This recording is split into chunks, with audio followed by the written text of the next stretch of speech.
सांदीपनि ऋषि विष्णु के कच्छप और मोहिनी अवतार की कथा के बाद वामन अवतार की कथा सुनाते हैं।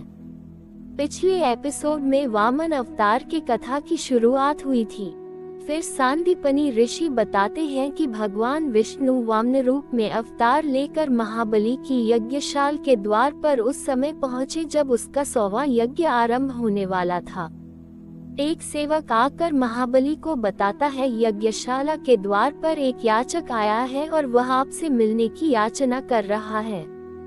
ये सुनकर शुक्राचार्य कहते हैं कि महाराज यज्ञ का संकल्प करने जा रहे हैं, वो जो भी मांगता है वहीं से देकर भेज दो। तब सेवक कहता है कि मैंने उसे मुंहमांगी भिक्षा लेने की बात कही थी, परंतु वह महाराज के हाथों भिक्षा लेने की हट कर रहा है। ये सुनकर दानवीर राजा महाबली यज्ञशाल छोड़कर उन्हें दान देने के लिए उठते हैं तो शुक्राचार्य रोककर कहते हैं कि यज्ञ का मुहूर्त निकला जा रहा है। राजा कहते हैं कि जब तक मेरे राज्य में एक भी याचक है तो मैं यज्ञ कैसे कर सकता हूँ। ये कहकर वह ब्राह्मण वेशधारी वामन के पास पहुंचकर उनसे कहते हैं कि कहो क्या चाहिए तुम्हें।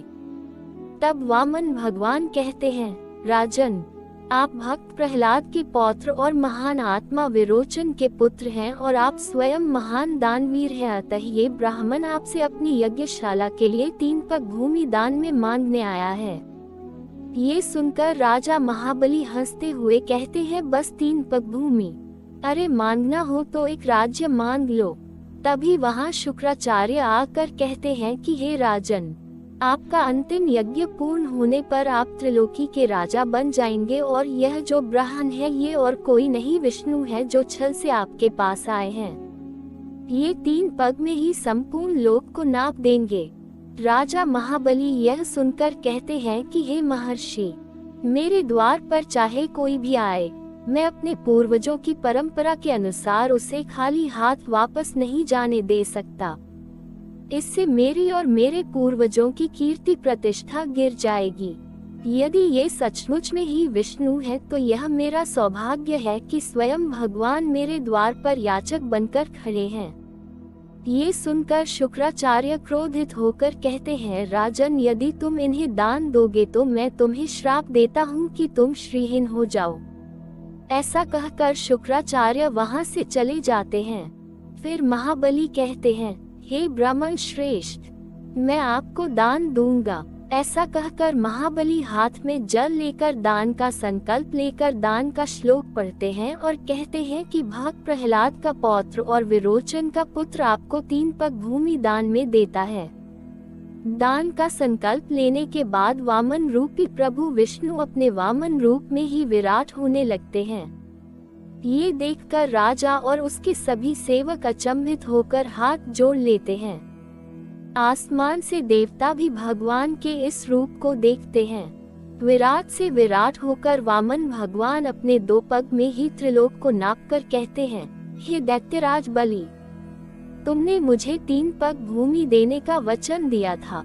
2 पग में तो मैंने सारी त्रिलोकी नाप दी।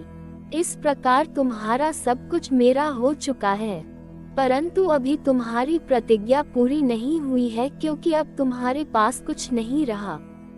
इसलिए 3रा पग रखने के लिए तुम मुझे कोई स्थान नहीं दे सकते। तुम्हारा वचन झूठा हो गया।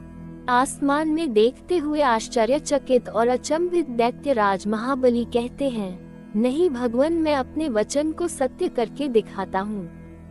आप अपना 3रा पैर मेरे सिर पर रखिए।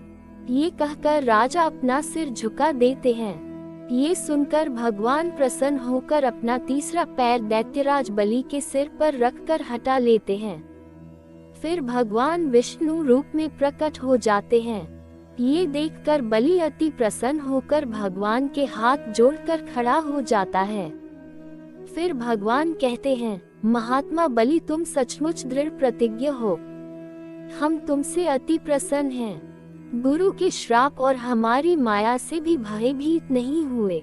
सब कुछ खोकर भी तुमने अपना वचन पूरा किया है, अतः हम तुम्हें वो स्थान देते हैं जो बड़े बड़े देवताओं के लिए भी प्राप्त करना कठिन है। सावर्णी मनवंतर में तुम्हें मेरे परम भक्त इंद्र का पद प्राप्त होगा। तब तक तुम सुतल लोक में अपने दादा महाराज प्रहलाद के साथ आनंद पूर्वक निवास करोगे। तुम मुझे वहाँ सदा सर्वदा पास ही देखोगे। ये सुनकर बलि अति प्रसन्न हो जाता है और तब भगवान वहाँ से अदृश्य हो जाते हैं। सांदीपनी ऋषि से यह कथा सुनकर श्री कृष्ण कहते हैं कि गुरुदेव भगवान तो सर्वशक्तिमान हैं। वे चाहे तो अपने संकल्प मात्र से ही दुष्टों का नाश कर सकते हैं। फिर उन्हें इस प्रकार धरती पर स्वयं आने की क्या आवश्यकता है। ये सुनकर ऋषि कहते हैं, तुमने सत्य ही कहा। इन प्रश्नों का एक ही उत्तर है कि उनकी लीलाओं को देखकर संसार के समस्त प्राणियों में यह विश्वास दृढ़ हो जाता है कि उसका कोई रखवाला है जो उसे हर संकट से बचा सकता है। यह विश्वास ही उसे धर्म पर दृढ़ रहने के लिए प्रेरणा देता है। फिर ऋषि सांदीपनी कहते हैं कि अब तक मैंने तुम्हें भगवान के जिन अवतारों की कथा सुनाई है वे प्रायः आवेशावतार थे जो 10 और 11 कलाओं से सुशोभित थे। आज मैं तुम्हें भगवान के रामावतार की कथा सुनाऊंगा जो 12 कलाओं से सुशोभित थे। इस अवतार की विशेषता ये है कि भगवान ने अपने आदर्श रूप को स्थापित किया। जिस समय श्री राम का अवतार हुआ उसी काल में श्री परशुराम जी भी इस धरती पर उपस्थित थे। 2 अवतारों का एक साथ धरती पर होना भी उस काल की विशेषता थी। परंतु पुराणों के अनुसार जब श्री परशुराम जी का श्री राम से सामना हुआ तो परशुराम जी का अवतार काल समाप्त हो गया। एक प्रकार से श्री परशुराम जी को भी आवेशावतार ही कहा जा सकता है। फिर सांदीपनी ऋषि सीता के स्वयंवर में परशुराम जी के आगमन और उनके द्वारा श्री राम को विष्णु का धनुष देने की घटना को सुनाते हैं और बताते हैं कि परशुराम जी को श्री राम में विष्णु के दर्शन हुए तो वे समझ गए कि मेरा अवतार काल समाप्त हुआ और वे उसी क्षण तपस्या के लिए चले गए। फिर सांदीपनी ऋषि भगवान श्री राम के जन्म, बचपन और उनके गुरुकुल जाने तक की कथा सुनाते हैं। जय श्री कृष्ण।